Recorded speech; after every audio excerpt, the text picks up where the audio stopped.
Well, good morning. Welcome to First Parish Unitarian Universalist in Medfield. We're so pleased you're here with us this morning, and welcome to all of you who are streaming in from home. We're so pleased you're here with us as well. We hope you will all join us following the service for social hour that will be downstairs in the vestry. This congregation first gathered in 1651, and this historic meeting house was built in 1789, which was and is still now unceded ancestral land of the Nipmuc Nation, who inhabited this area for thousands of years prior to the arrival of the European colonists. Welcome, welcome to this place. Here we search for truth and understanding. Here we celebrate life and we contemplate its mysteries. Here we share healing and wholeness. So whoever you are, wherever you come from, whomever you love, we welcome you to this congregation. This chalice lit among us is a beacon, by Deborah Falk. The chalice lit among us is a beacon of hope in a world of crisis, a beacon of possibility made manifest in community, a beacon of warmth through our interconnections, a beacon of light illuminating our shared wisdom, a beacon of connection by our being together.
What is it that calls you here, that calls you onward, that calls you inward, that calls you homeward? What is it that gives you the power to make the change, to ask that question, to take the journey? What is it that says you have done well, that asks you to learn more, that brings you to stillness, that holds you up in hard times? It is relationship, the beating heart of our faith. It begins when we share this hour, our truths, our heart, our love. Come, let us worship together.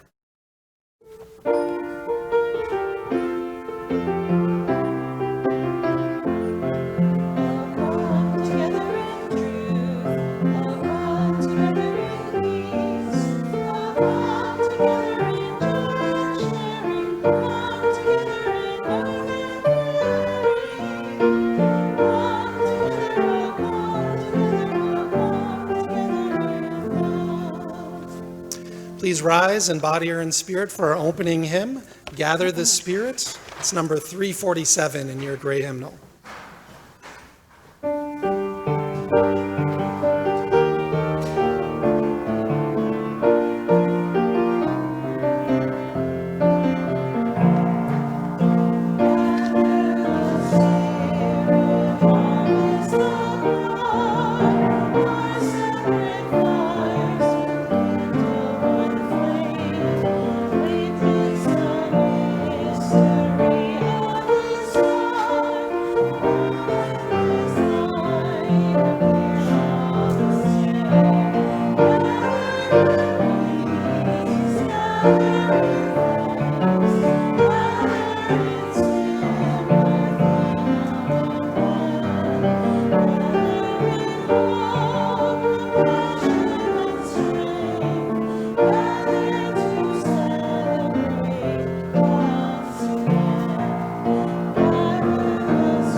Quiet our minds now as we enter into this time of prayer and meditation. The Spirit of life, Spirit of love, be with us now. We pause in the stillness to rest, to quiet ourselves so that we can feel what stirs within us. Each breath draws us closer to the pulse of life.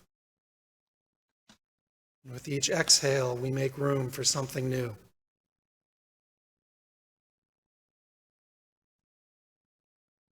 We find in this gathering the comfort of those who care. May we encounter patience along our growing edges and compassion in our most tender spots. Here may we find the inspiration and the encouragement we need to face our challenges and nurture ourselves. And in the presence of suffering across the globe, may we redouble our efforts to practice kindness where we are. May our gestures of compassion and generosity seed possibility. When life presses in and shifts us off balance, when pain assails us, When frustration mounts, may the rhythm of our breath steady us and bring us back to a place of gratitude. Let's hold all of this in our hearts as we enter into a time of silent meditation.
Amen.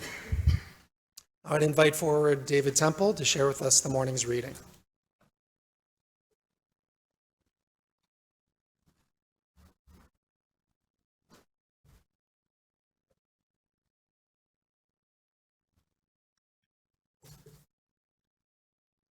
This is called A Covenant Invites Relationship by Reverend Lisa Ward. A covenant is not a definition of a relationship. It is a framework for our relating. A covenant leaves room for chance and change. It's humble toward evolution. It claims, I will abide with you in this common endeavor, be present as best I can in our becoming. This calls for a level of trust, courage, and sacrifice that needs to be nurtured, renewed, and affirmed on a regular basis. A creed creates static truth, something that does not incorporate new insights and realities. A covenant is a dance of cooperation, keeping in step with one another in the flow of our lives. A creed seeks uniformity and a unison voice. A covenant seeks harmony and a shared voice. Sometimes we arrive at a unison, but it is not required. A creed gives authority to the statement. A covenant gives authority to shared intention. A creed creates an us and a them. A covenant invites relationship. A creed is a prescription that must be relied on. A covenant relies on the treasures of shared truth. The overall trust within this covenant is the truth with a capital T, something which no one person can fully see, yet something which each and every person can come to know in glimpses, in another's story, in epiphanies.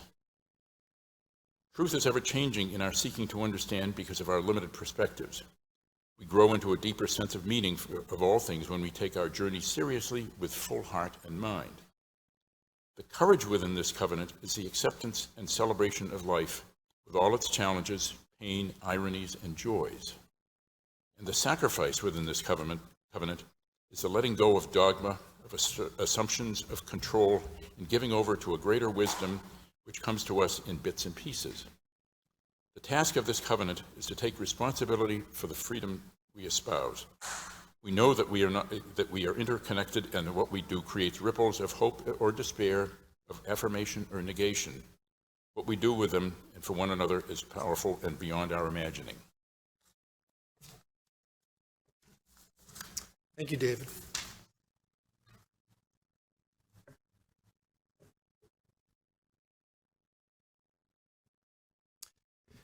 Well, it is said that Unitarian Universalism is a covenantal rather than a creedal faith.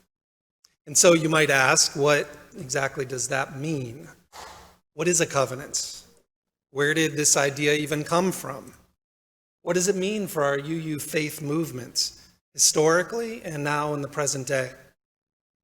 Well, to start with what we are not, Unitarian Universalism is not a creedal faith. We do not assume that all UUs believe the same thing about ultimate reality, about God, about what happens when we die. And we certainly do not require that anyone profess their adherence to a specific belief in order to become a member. See, this relates to our history. The origins of both Unitarianism and Universalism date back to the early years of Christianity, and both were deemed heresies, heretical offshoots of the Christian faith during the first 500 years of the Common Era. Our theological ancestors are those who differed with the Orthodox teachings on various Christian doctrines, and they exercised their power of choice to interpret the teachings of Jesus differently, based on their own study and their own understanding. Our Unitarian forebears read the Bible as saying that Jesus was human. God is one rather than three. For them, the idea of a mystical trinity was an unnecessary addition to the doctrine. So Unitarian, one God, rather than Trinitarian, three persons of God. Our Universalist forebears read the Bible as saying that God is a loving Father. And they rejected this idea that a loving Father would ever send one of his children to hell. No hell. Everyone goes to heaven. There's universal salvation, hence the term universalism. Both of those were heresies according to the Christian authorities who enforced the creedal beliefs. And so our Unitarian Universalist faith is founded on a tradition of choice, of free thinking, the human right to make up our own minds about how we interpret what we read or what we experience as we shape our own beliefs about ultimate reality. We are not a faith of creed or doctrine, but a faith of reason and of choice. In our free thinking, we value questioning and curiosity above conformity. And that is reflected in our commitment to protect and encourage diversity and inquire in our religious life. As Unitarian Universalist minister Forrest Church once said, Unitarian Universalists are neither a chosen people nor a people whose choices are made for them by theological authorities, ancient or otherwise. We are a people who choose. Ours is a faith whose authority is grounded in contemporary experience, not ancient revelation. In a Unitarian Universalist church, revelation is an ongoing process. Each of us is a potential harbinger of meaning. We are a people who choose. To choose is an act of liberation and an act of commitment. Choice is an exercise in autonomy, and the power to choose manifests a basic and vital aspect of our humanity. So we are not creedal. UUs have no statement of belief to which we must subscribe.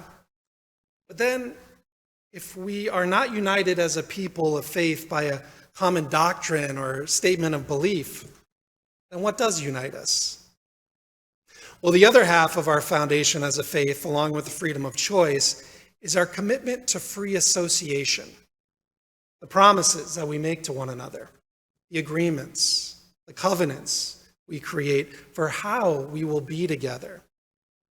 Those promises and agreements, those covenants, collectively crafted and freely entered into, are what binds us into an assembled community of faith, a community of connection, a community of love, both within each congregation and among all the congregations in our UU Association of Congregations. The religious history of this continent, and so our own ancestry as a covenantal faith, includes the development of congregations bound by covenant, whether or not they had a creed. Our Pilgrim and Puritan ancestors who immigrated to this continent wanted to practice the religion of their choosing, free of the dictates of the established churches of England. If not ancestors in human biology, they are certainly our ancestors in congregational biology. And those church ancestors called it walking together, being in conversation together, staying in conversation together, uncovering areas of common commitment, building bridges across the terrain of their diversity. Now, most of those folks were not practitioners of free thought, and they imposed their own creeds upon their members. But they were very clear about the practice of free association. The covenants that our religious forebears created in their churches acknowledged that the members of these new communities depended on one another. And on the various congregations, they also depended on each other as partners in faith, and that they were building together a new way of following their Christian beliefs. Their covenants acknowledged that they might have their differences, but they were certain that their bonds of love and shared commitment were more powerful than the divisions of their difference in thought or belief. They developed agreements, covenants, to define how they would relate to one another in this new kind of religious community that they were creating. We are the spiritual descendants of those people of the free church, the people of the church that is founded on and sustained by a covenant into which its members freely join, into which they agree to bind themselves. The Reverend Alice Blair Wesley, a historian of our movement, wrote a modernized statement of such a covenant, modeled on an original covenant adopted by one of our predecessor churches, the First Church of Dedham. They wrote this in the 1600s, and her modern take on this reads, "Though our knowledge is incomplete, our truth partial, and our love uneven, from our own experience and from the witness of our faith tradition, we believe that new light is ever waiting to break through individual hearts and minds to illuminate the ways of humankind, that there is mutual strength and willing cooperation, and that the bonds of love keep open the gates of freedom.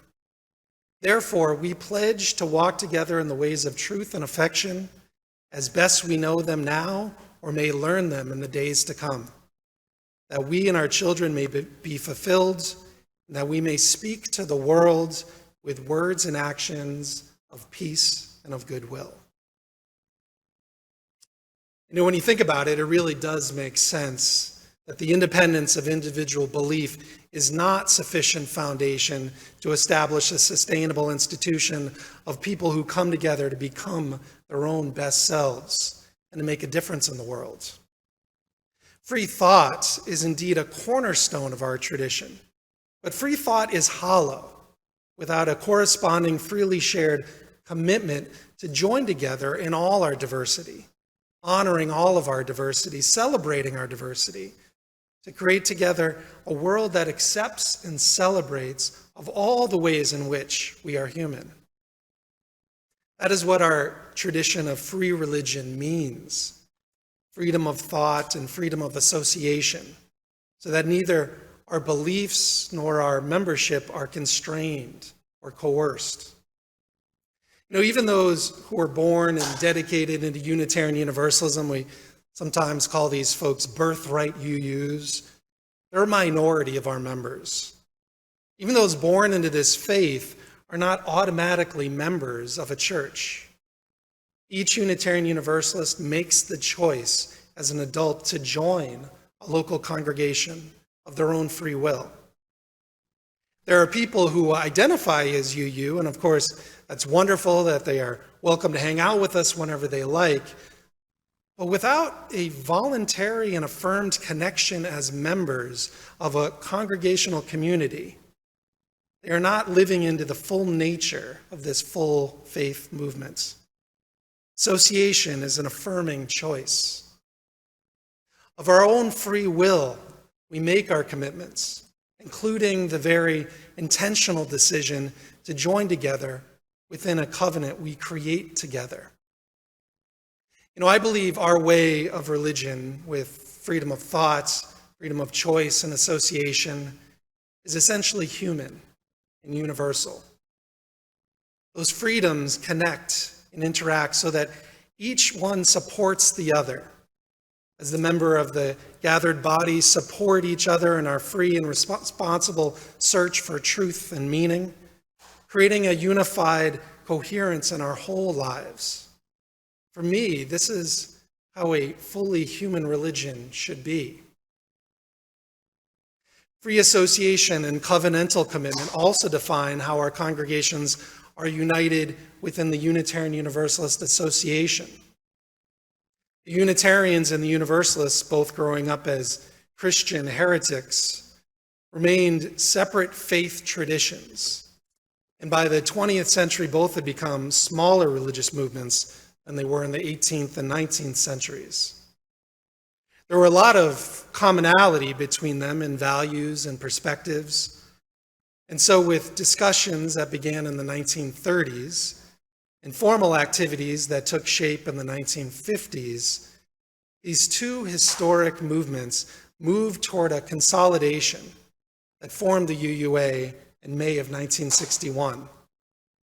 The process was highly participatory and democratic, and the new organization was grounded in covenants. In our tradition of free association, each congregation is independent and self-governed. No one tells us how to govern or lead our congregations, and no one else takes care of the congregation for us. Congregational life is a voluntary team effort created as we travel the path together. And so each congregation enters freely into covenant, freely agreeing to participate as a member of the UUA.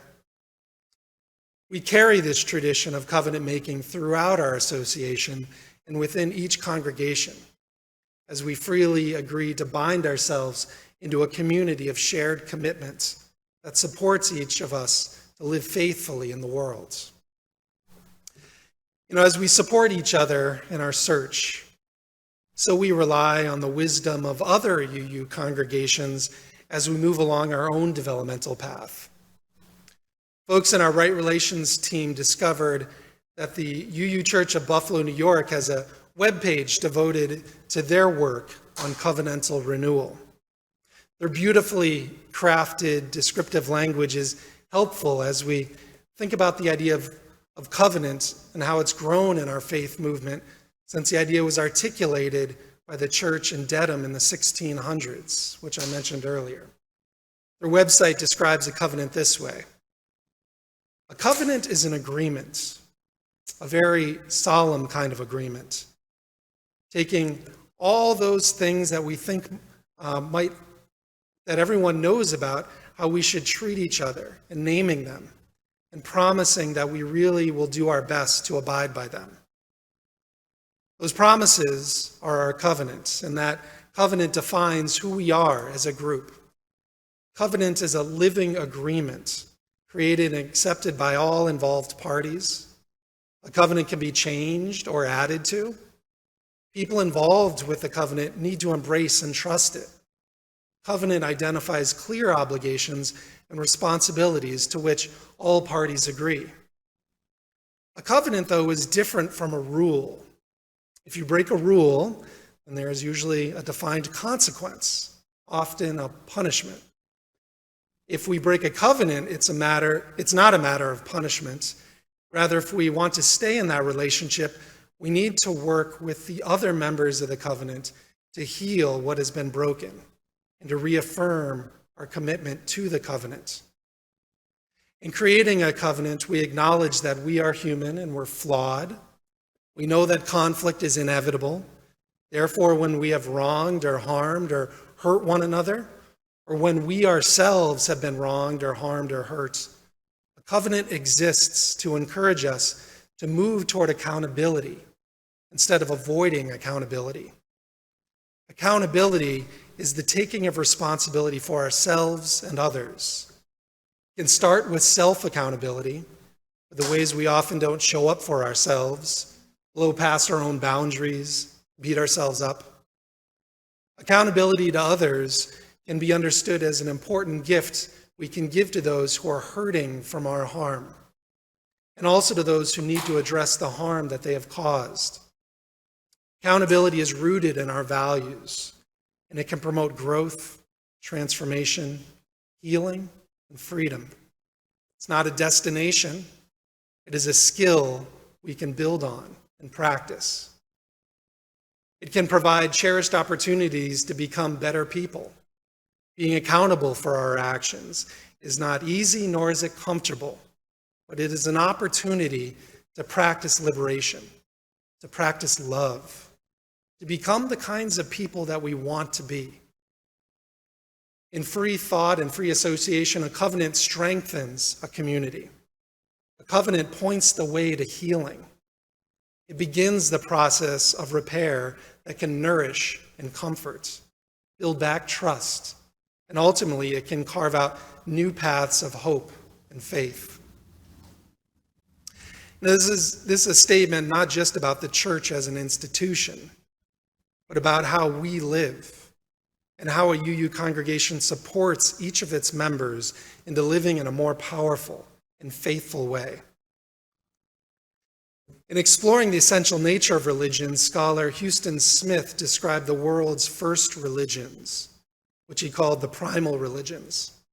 Smith noted that a primal understanding of the world is not fragmented but remains whole. All of life is a symbolic paradigm of the sacred. Divine worship, for example, would not be regarded as an activity to be separated or isolated from other activities. Life as lived is a sacred activity in and of itself. One worships as one breathes. Primal peoples make no distinction between art, craft, work, and even religion.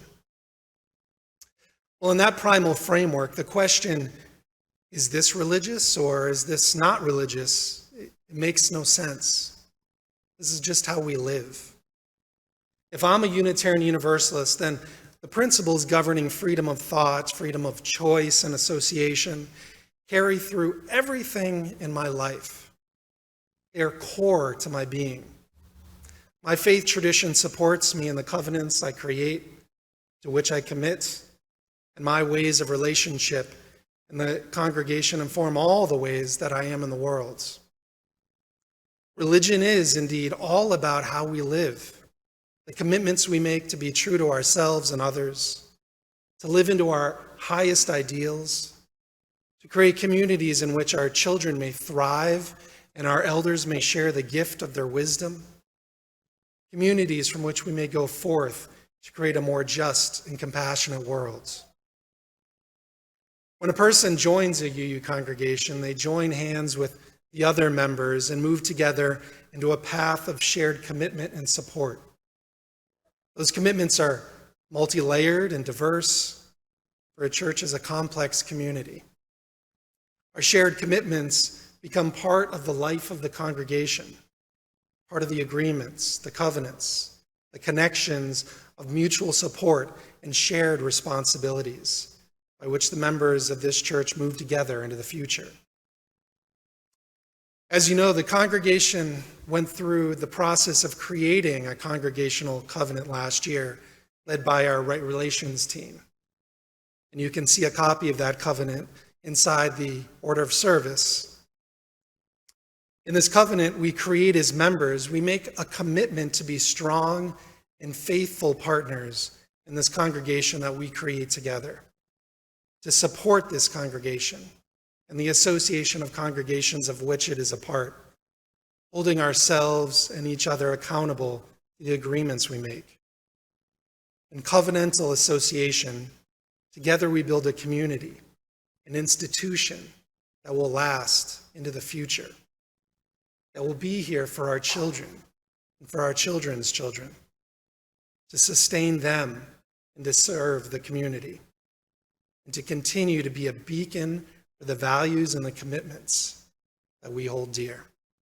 So may it be. Amen. Now I'd invite forward Don Rolfe to introduce our offering.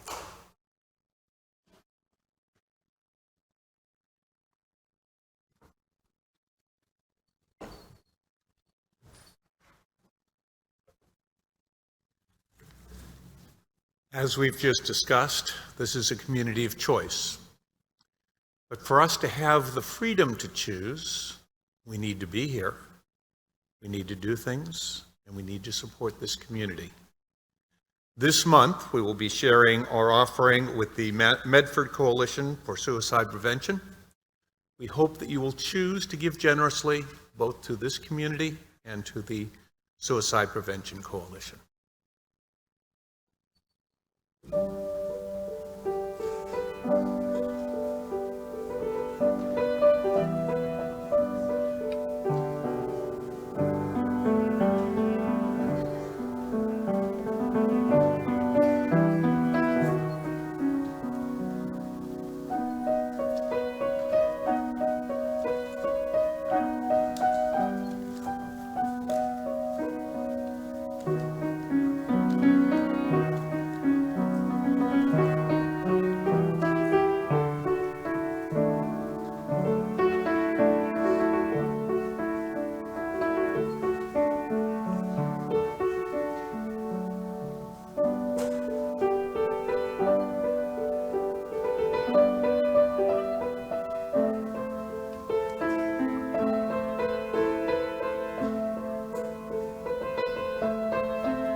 Please rise in body or in spirit for our closing hymn, Love Will Guide Us, number 131 in your gray hymnal.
And as we prepare to leave this gathered community, we don't leave our connection, our concerns, our care for one another, our service to each other, to the world, and to our faith continues. Till we are together again, friends, be strong, be well, be true, and be loving.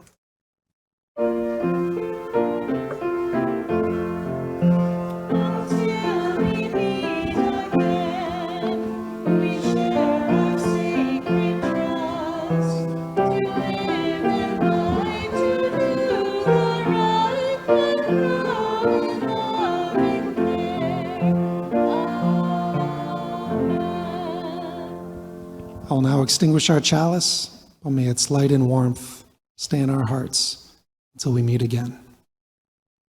Here ends our worship. Let our service begin.